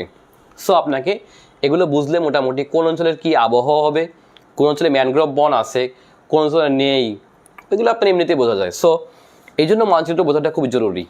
পরীক্ষায় কমন আসুক বা না আসুক, তখন হচ্ছে আপনি অ্যান্সার করতে পারবেন। কারণ আপনার কোনটা হবে না এটা আপনাকে বুঝতে হবে। ধরেন এখানে জাপান যদি হয়, হ্যাঁ, জাপানের অবস্থান কোথায়? জাপানের অবস্থান এখানে। এখন এই অঞ্চলে কিন্তু ম্যানগ্রোভ বন নেই, এটাই বোঝা স্বাভাবিক। ওকে, ম্যানগ্রোভ বনটা মূলত হচ্ছে এই অঞ্চলে আছে, এটা একটা বিষয়। ওকে, যা হোক, সো আমরা এটা হচ্ছে উত্তর গোলার্ধ, এটা হচ্ছে দক্ষিণ গোলার্ধ আমরা দেখতে পাচ্ছি। তাহলে পৃথিবীকে মাঝখানে, পৃথিবীকে উত্তর এবং দক্ষিণে দেখেন, খেয়াল করে, উত্তরে এবং দক্ষিণে যে রেখা ভাগ করছে সেই রেখার নাম হচ্ছে নিরক্ষরেখা। কি রেখা? নিরক্ষরেখা। তাহলে এটার নাম হচ্ছে কি? নিরক্ষরেখা, অথবা এই রেখার নাম হচ্ছে বিষুব রেখা। কি রেখা? বিষুব রেখা। ইংরেজিতে এটাকে বলা হয় হচ্ছে ইকুয়েটর। কি বলা হয়? ইকুয়েটর। তার মানে নিরক্ষরেখা, বিষুব রেখা অথবা ইকুয়েটর, এটা হচ্ছে পৃথিবীকে উত্তর এবং দক্ষিণে ভাগ করছে। ওকে, এখন একটু বলে রাখা দরকার, পৃথিবীর কোন গোলার্ধের লোক সংখ্যা বেশি? বুঝতেই পারছি আমরা, উত্তর গোলার্ধে হচ্ছে আপনার লোক সংখ্যা বেশি, এবং উত্তর গোলার্ধে যেহেতু লোক সংখ্যা বেশি, তার মানে এখানে ভূখণ্ড বেশি। তার মানে ভূখণ্ড বেশি মানে কি? এখানে জলভাগ কম। তার মানে দক্ষিণ গোলার্ধে এসে কি বেশি? কি বলুন তো? দক্ষিণ গোলার্ধে এসে হচ্ছে আপনার সমুদ্র বেশি। দক্ষিণ গোলার্ধে কি বেশি? সমুদ্র বেশি। তো যেহেতু সমুদ্র বেশি, সেহেতু এখানে কি কম? সেহেতু এখানে ভূখণ্ড কম, তার মানে এখানে ভূখণ্ড কম, আর ভূখণ্ড কম মানে কি লোক সংখ্যাও কম, তার মানে জনসংখ্যার আধিক্য কোথায়, এটা হচ্ছে উত্তর গোলার্ধে। এখন যেহেতু আমি বলছিলাম বাংলাদেশ, আসলে আমরা কোথায় পড়ছি? আচ্ছা, বুঝতেই পারছেন, নিরক্ষরেখা থেকে কিন্তু আমরা কিন্তু পৃথিবীর কোথায় পড়ছি, কোন গোলার্ধে? আমরা পড়ছি উত্তর গোলার্ধে। তার মানে নিরক্ষরেখা থেকে আমাদের অবস্থান কোথায়? ধরেন এটা বাংলাদেশ, ওকে, এই বাংলাদেশটা এখানে পড়ছে নিরক্ষরেখা থেকে 23.5 ডিগ্রি, 23.5 ডিগ্রি উত্তরে পড়ছে হচ্ছে বাংলাদেশ, ওকে। তার মানে আমরা কোথায় পড়ছি? আমরা হলাম উত্তর গোলার্ধের একটি দেশ। তাহলে বাংলাদেশ উত্তর গোলার্ধের একটি দেশ, ওকে। তাহলে এবং আমাদের বরাবর যেই রেখা, সেই রেখার নাম হচ্ছে 23.5 ডিগ্রি উত্তর অক্ষরেখা, অথবা এটাকে বলা হয় কর্কট ক্রান্তি রেখা। এই রেখার নাম হচ্ছে কি? কর্কট ক্রান্তি, যাকে ইংরেজিতে বলা হয় ট্রপিক অফ ক্যান্সার। কি বলা হয়? Tropic of cancer. এটি বাংলাদেশের মধ্যভাগ দিয়ে গেছে। এখন এখানেও আমাদের বোঝার কিছু ভুল আছে। সেই ভুলটা হচ্ছে কোথায়? আমরা অনেকে মনে করি যে বাংলাদেশের মধ্যভাগ দিয়ে একটি মাত্র রেখা গেছে। না, কথাটা ভুল। বাংলাদেশের মধ্য দিয়ে 2টি আন্তর্জাতিক রেখা গেছে, এটা আমরা সবাই জানি। একটা হচ্ছে কর্কট ক্রান্তি রেখা, এটা হচ্ছে বাংলাদেশের মধ্যভাগ দিয়ে গেছে, অর্থাৎ পূর্ব থেকে পশ্চিমে বা পশ্চিম থেকে পূর্ব দিকে, ওকে। তাহলে বাংলাদেশের মধ্যভাগ দিয়ে পূর্ব থেকে পশ্চিমে অথবা পশ্চিম থেকে পূর্ব দিকে যে রেখাটা গেছে, রেখার নাম হচ্ছে কর্কট ক্রান্তি রেখা। এই রেখার মান হচ্ছে 23.5 ডিগ্রি। কত ডিগ্রি? 23.5 ডিগ্রি উত্তর। আচ্ছা, এখন এটার উত্তর নাকি দক্ষিণ? অবশ্যই উত্তর, কারণ আমরা উত্তর দিকে পড়ছি তাই, ওকে। এটাকে বলা হয় কর্কট ক্রান্তি রেখা। ঠিক বিপরীতভাবে এইদিকে 23.5 ডিগ্রি দক্ষিণ দিকের যে রেখা, এটার নাম হচ্ছে মকর ক্রান্তি রেখা। এটা আমি এখন আর দেখাবো না। আচ্ছা, এখন আমরা পৃথিবীকে এইভাবে ভাগ করলাম, ঋতু অথবা সময় এই অনুযায়ী, ঋতু অনুযায়ী ভাগ করলাম হচ্ছে আপনার এই ধরনের রেখায়। আবহাওয়াগত বিষয় এগুলো বোঝার জন্য হচ্ছে এই রেখাগুলো। মূলত এরকম কোনো রেখা কিন্তু আপনার বাংলাদেশের উপর দিয়ে গেছে, এটা কখনো দেখছেন কি না? যেমন কুমিল্লার উপর দিয়ে গেছে। এখন কুমিল্লা বা মেহেরপুর বা চুয়াডাঙ্গায় কেউ কি এরকম রেখা দেখছেন? অথবা ফরিদপুরের ভাঙ্গায়? আসলে আমরা কেউ দেখি নাই, এটা হচ্ছে কল্পনা করা হয়, বৈশিষ্ট্যগত দিক থেকে এটা কল্পনা করা হয়েছে, ওকে। আচ্ছা, এবার আমরা একটা রেখা দেখি, সেটা হচ্ছে পৃথিবীর মাঝ বরাবর সময়ের জন্য পৃথিবীকে আবার দুভাগে ভাগ করা হয়েছে। সেটা কীভাবে দেখেন, পৃথিবীর মাঝ বরাবর এভাবে আরেকটা রেখা যদি কল্পনা করি, এই রেখার নাম হচ্ছে মূল মধ্যরেখা। এটার মানও কিন্তু 0 ডিগ্রি। এটার মানও কত বলেন তো? 0 ডিগ্রি, ওকে। এটা কল্পনা করা হয়েছে লন্ডনের গ্রিনিচ মন্দির থেকে। এটা যদি লন্ডন শহর হয়, এই লন্ডনের গ্রিনিচ মন্দির থেকে হচ্ছে কল্পনা করা হয়েছে এই রেখাটা কি? এটার নাম হচ্ছে মূল মধ্যরেখা অথবা মেরিডিয়ান রেখা, ওকে। এই রেখাটাও পৃথিবীকে, এখন ধরেন এই রেখাটা নাই, কল্পনা করলাম এই নিরক্ষরেখা নেই। এখন আপনি এই দিক কল্পনা করেন, এই দিক মানে এই দিকটা কল্পনা করেন, দেখেন এই দিকটা কত? 180 ডিগ্রি হবে, আর এই দিকটা কত হবে? 180 ডিগ্রি হবে। তার মানে এদিকেও 180 ডিগ্রি, এইদিকেও 180 ডিগ্রি, ওকে। এখন বলা হলো যে প্রতি 1 ডিগ্রি, আচ্ছা, এখান থেকে এখানের দূরত্ব, অর্থাৎ এখান থেকে এখানে দূরত্ব হচ্ছে আপনার 180 ডিগ্রি, ওকে। এখান থেকে এদিকে দূরত্ব হচ্ছে 180 ডিগ্রি। এখন বলা হলো প্রতি 1 ডিগ্রি, মনে রাখবো যে আপনার প্রতি 1 ডিগ্রি অতিক্রম করলে সময়ের পার্থক্য হবে কয় মিনিট? 4 মিনিট। তার মানে প্রতি 15 ডিগ্রি অতিক্রম করলে সময়ের পার্থক্য হবে 1 ঘন্টা। কেন? 15 ডিগ্রি গুণ 4, তাতে কত হয়? 60 ডিগ্রি। তার মানে 60 ডিগ্রিতে আমরা কি পাই?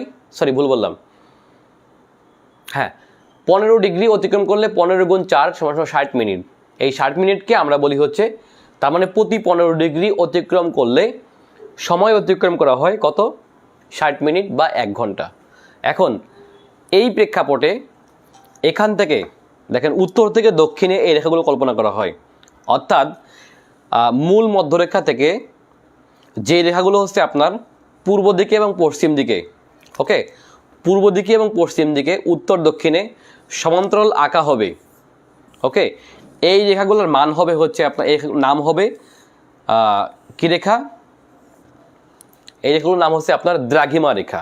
অর্থাৎ পৃথিবীর উত্তর থেকে দক্ষিণে, মনে রাখবেন পৃথিবীর উত্তর থেকে দক্ষিণ দিকে কল্পিত যে কোনো সমান্তরাল রেখাই হচ্ছে আপনার দ্রাঘিমা রেখা। আবার পৃথিবীর পৃথিবীর পূর্ব পশ্চিম দিকে অঙ্কিত যে কোনো সমান্তরাল রেখাই হবে হচ্ছে আপনার কি রেখা? এটা হচ্ছে অক্ষরেখা। তাহলে অক্ষরেখা কোনগুলো?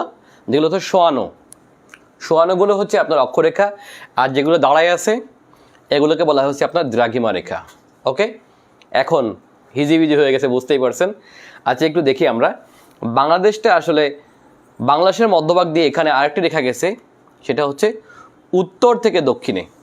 আচ্ছা, আমি একটু ক্লিয়ার করে আঁকি, আর একটু ক্লিয়ার দেখাই, হিজিবিজি হয়ে গেছে, এটা আপনারা বুঝতে পারছেন। আমি বিস্তারিত দেখাবো, আজকে জাস্ট ডেমো ক্লাস, এই জন্য খুব বেশি দেখাচ্ছি না, লেখাচ্ছিও না।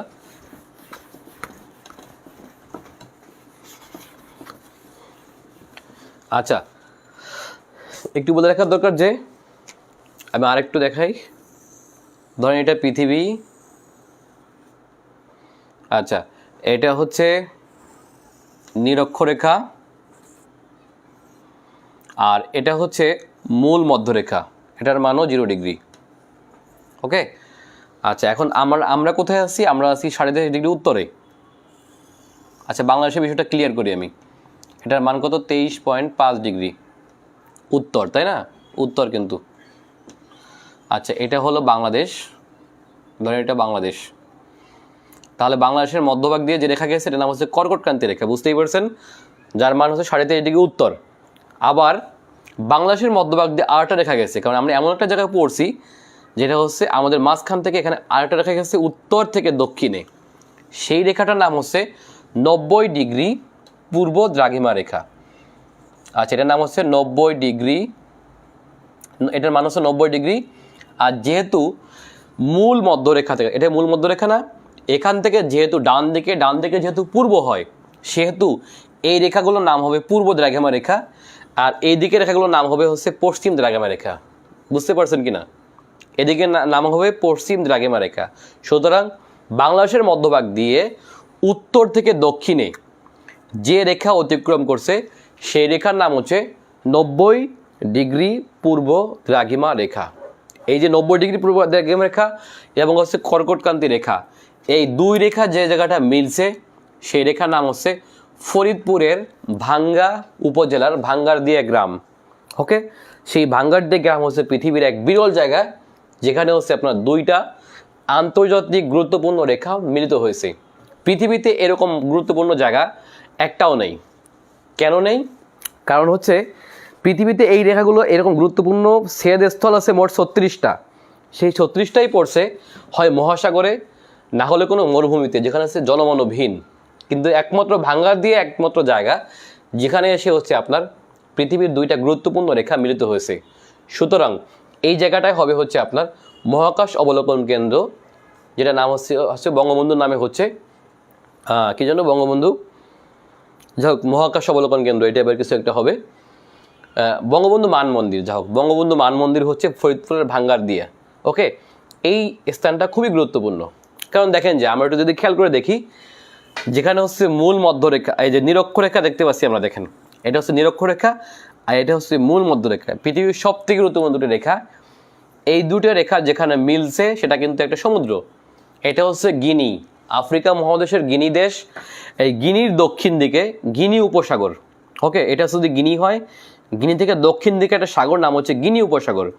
এই গিনি উপসাগরে যে হচ্ছে আপনার এই নিরক্ষরেখা এবং মূল মধ্যরেখা মিলছে, বাট সেখানে কিন্তু মানুষ ইচ্ছে করলেই এই জায়গাটা এত একটা গুরুত্বপূর্ণ জায়গা দেখতে পারতেছে না। কেন দেখতে পাচ্ছে না? একটা সমুদ্র। বাট আমাদের সেই বিরল সৌভাগ্য যেখানে হচ্ছে নিরক্ষরেখা, কর্কটক্রান্তি রেখা এবং 90 ডিগ্রি পূর্ব দ্রাঘিমা রেখা পরস্পর মিলছে ফরিদপুরের ভাঙ্গায়। এখানে হচ্ছে বঙ্গবন্ধু মান মন্দির। যা হোক, আমি এরকম আরও অনেক কথা আছে, আপনারা মানচিত্রের মাধ্যমে অনেক কিছু বোঝা যায়। যেমন হচ্ছে আপনি যদি ইয়াটা বুঝেন, সার্ক, আচ্ছা সার্ক, তারপর হচ্ছে বিমস্টেক, আসিয়ান। ওকে, সার্ক, বিমস্টেক, আসিয়ান, এই জিনিসগুলো কিন্তু আমরা অনেক পড়ি, কিন্তু পড়ার পর মন থাকে না। এগুলো বুঝতে হলে আপনাকে যদি মানচিত্রের মাধ্যমে বুঝিয়ে দেই, ইনশাল্লাহ আপনারা অনেক ভালো বুঝবেন। জিসিসি বা যে কোনো সংস্থা বুঝতে হলে বা জিও পলিটিক্স বুঝতে হলে আপনাকে অবশ্যই মানচিত্র বুঝতে হবে। এই মানচিত্র খুব ভালো না পারে আপনি অনেক বেশি ভালো পারবেন না। ওকে, এবং এই কোশ্চেনগুলো কিন্তু আপনার একেবারে আপনার পড়া থেকে আসে না, আসে একেবারে নতুন করে। তখন হচ্ছে আপনাকে বুঝতে হবে। যেমন দেখেন প্রশ্ন আসছিল যে নিচের কোনটি মধ্য এশিয়ার দেশ নয়। এখানে ছিল বিভিন্ন স্থান, আমরা জানি মধ্য এশিয়ার দেশগুলো সব স্থান আছে না, যেমন উজবেকিস্তান, তাজিকিস্তান, হ্যাঁ, কিরজিজিস্তান, এই যে নামগুলো স্থান। এর বাইরে ছিল কি আলজেরিয়া।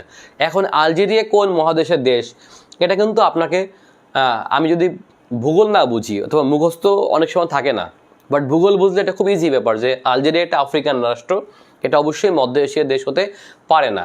আচ্ছা, যদি আপনাকে কোশ্চেন করা হয় যে ইউরেশিয়া রাষ্ট্র কোনটি, ইউরেশিয়া, দেখেন ইউরেশিয়া কিন্তু বুঝতেই পারছি যে ইউরোপ এবং এশিয়ায় পড়ছে এমন দেশের নাম হচ্ছে ইউরেশিয়া।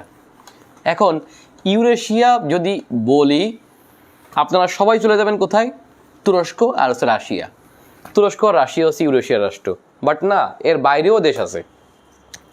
দেখেন পৃথিবীতে 2 মহাদেশে পড়ছে এরকম দেশের সংখ্যা অনেক, কিন্তু আমরা পড়ি কি, আমরা পড়ি হচ্ছে রাশিয়া আর পড়ছি হচ্ছে আমরা কি, তুরস্ক। ওকে, আমাদের মুখস্থ 2টা, কিন্তু পরীক্ষায় 2টা আসলোই না। তখন আমাকে কি অ্যান্সার করতে হবে না, অবশ্যই অ্যান্সার করতে হবে। এখানে যে আমরা হচ্ছে ধান্দায় পড়ে যাই।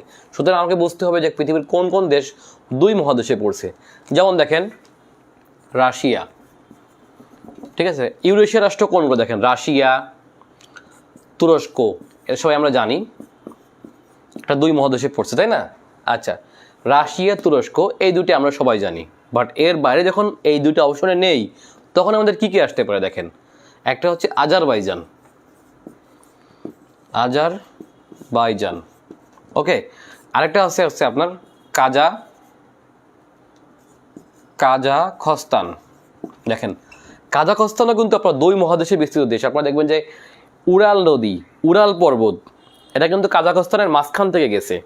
ওকে, মাঝখান না আর কি, পশ্চিম দিকের সীমানা বরাবর কাজাখস্তানকে 2 ভাগে ভাগ করে দিছে।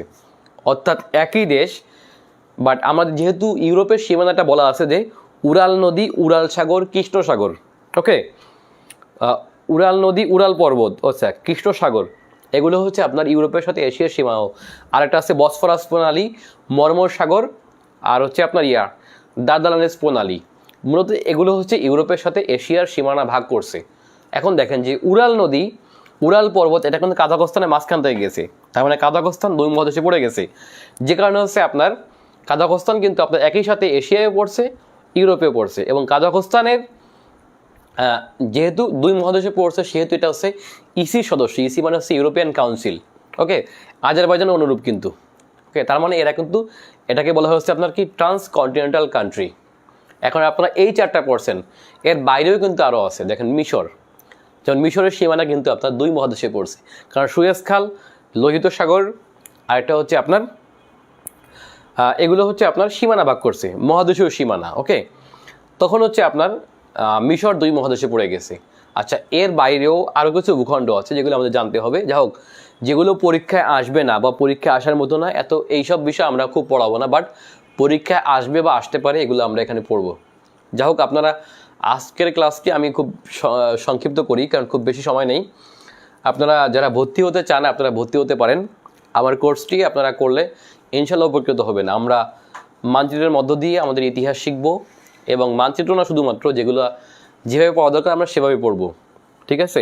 তো আপনারা আমাদের বিস্তারিত দেওয়া আছে, আপনারা আমাদের এই গ্রুপ থেকে দেখে নেবেন। আমাদের 2000 টাকার কোর্স, 2000 টাকা খুব বেশি না, কারণ আমরা এই কোর্সে আপনি যদি ভর্তি হন একবার আমার গ্রুপে যারা থাকবেন, ওকে, আমার প্রাইভেট গ্রুপে আর কি, আপনার সেখানে কিন্তু আমরা ক্লাসগুলো আপনি এরপরেও ধরেন এই বিসিএস আপনি না টিকলেন, পরবর্তী বিসিএস যদি আপনার ক্লাস আমি কন্টিনিউ করি তাহলে ওই ক্লাসগুলো আপনারা ফ্রি পাবেন একেবারেই। কারণ এখানে যারা একবার ভর্তি হবে এর পরবর্তীতে ভর্তি ফি আর লাগবে না, যে কোনো মুহূর্তে এটা দিয়ে আপনি হচ্ছে কাজ করতে পারবেন। এবং ভিডিওগুলো আপনার সবসময় রেকর্ড থাকবে।